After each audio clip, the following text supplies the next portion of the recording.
The Honda CR-V has long been one of the world's best-selling SUVs. However, in order to stay relevant, one must try to revolutionize a tried and tested formula, especially in a country where a 7-seater diesel SUV is king. So it was to everyone's surprise to see a CR-V with 7 seats and a diesel engine? Let's take the Honda CR-V 1.6S i-DTEC for a spin and see how Honda's first diesel SUV in the Philippines performs. The new CR-V gets a completely revolutionized look. Many familiar CR-V styling cues remain, but the overall look has made this the most stylish CR-V to date. This mid-spec S variant has been given a plethora of LED lighting elements, even down to the turn signals and fog lights. L-shaped LED taillights give the CR-V a bold look at night. 18-inch two-tone alloy wheels round up the CR-V's stylish new looks. Let's now take a look at the CR-V's interior.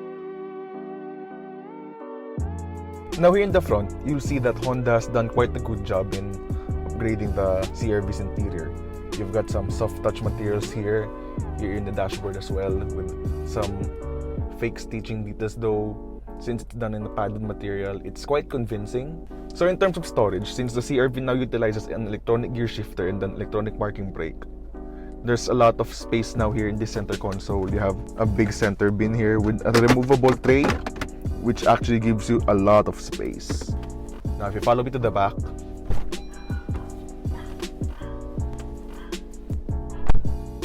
you'll see that there's quite a lot of space back here.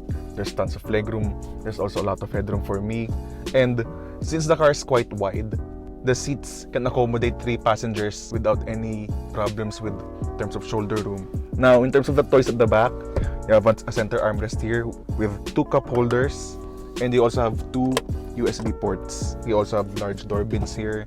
Now the outboard seats also have ISOFIX child seat mounting points, which would be useful if you have child seats that you want to mount in your car safely. Now I know what you're thinking. What's the third row like for a tall adult like me? Now let's get one thing straight here. The third row seats of the CR-V are meant for children. But for someone who's as tall as me with a 5'11" height, it's actually more livable here compared to other 7-seater compact crossovers. There's still little amount of legroom if this seat is moved forward to its most forward setting, I guess. In terms of headroom, there's still a little bit of headroom if you slouch a bit. But if I lean my head back, my head's already touching the roof.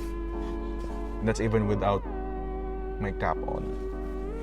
Unfortunately, the third row seats eat into trunk space when compared to the 5-seater petrol variant.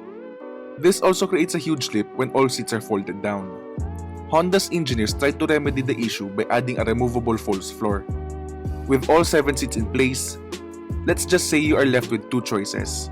You either bring your family's luggage, or you bring 2 more people along the ride. Elsewhere, Honda's infotainment system gets an upgrade through the addition of a volume knob, something that many consumers have been clamoring for. Touch response could be better, but at least Apple CarPlay and Android Auto comes as standard. Under the hood of this Honda CR-V is a 1.6-liter i-DTEC single-turbo diesel engine, producing 120 horsepower and 300 Nm of torque.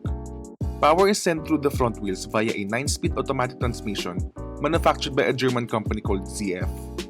Let's now take the Honda CR-V out on the open road to see how Honda's first diesel SUV performs. So the question that you're probably wanting to ask is, how does Honda's first ever diesel engine in the Philippines or in the ASEAN market perform? Well, for starters, Honda's actually been producing diesel engines in Europe, in the European market, since the mid-2000s, I think. So this isn't exactly Honda's first ever diesel, but it's Honda's first time to offer a diesel engine in markets outside Europe and India, because in India they already have diesel engines from Honda before. With 1.6 liters of displacement and 120 horsepower and 300 Nm of torque, it might not sound like a lot in the paper specs, but what it doesn't tell you is how the car performs on the road. Because this car has a 9-speed automatic, the CR-V accelerates briskly and without any struggle, and it actually can carry its own weight without any problems at all. And because the CR-V doesn't rev its engine too much, it only goes usually at around 25 RPM before it changes gears under normal driving circumstances. The CR-V is currently doing 14.3 kilometers per liter. Okay, sure, it doesn't accelerate as fast as, for example, a Subaru Forester XT with its turbocharged 2-liter gasoline engine, but for your daily drives, for most of your driving duties, it's very, very punchy. The engine's power delivery is linear like one would expect in a gasoline engine, with a torque at a very usable 2000 RPM. That's where its benefits come from, because you don't need to rev the engine a lot. So all the pulling power is at the low RPM range. It's within the RPM range that you're gonna be operating this car in when you drive this car on a daily basis. Now, in terms of handling, the CR-V straddles somewhere in between comfort and sport, I guess, as most Hondas normally do. So the suspension offers a great balance between comfort and sport. So it's not too soft that the car feels wallowy, nor too firm that it makes the car uncomfortable. And though the steering doesn't really provide a lot of feedback, it's precise and accurate enough that you know what the front tires are doing, which for the most part is what people are looking for in an SUV. They don't necessarily need something sporty. What they really need is something that drives well enough for the daily commute.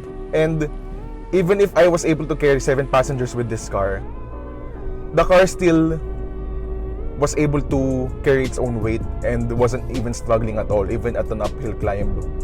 And in terms of refinement, this CR-V is actually very good at that. The diesel engine itself is also very quiet. From the outside, yes, there's the diesel clatter that you expect from a diesel, but it's not as loud as what you would normally expect from a diesel engine would be.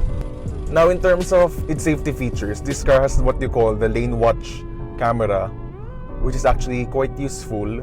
Though I would normally prefer a blind spot warning system, a true blind spot warning system with an audible and visual warning when there's a car beside you. The lane watch camera does the job pretty well, nevertheless. So as a whole, the Honda CR-V i-DTEC, this diesel CR-V, is a welcome change for Honda. It's something that surprised everyone, because let's be honest, Filipino buyers normally would prefer if their SUV had a diesel engine because of its punchy torque and fuel efficiency. And for a company that was normally known for gas engines, it's a huge surprise for everyone that they brought in their diesel engine to the ASEAN market. Now, if you want to see my full review of this car, just visit goflatoutpage.com.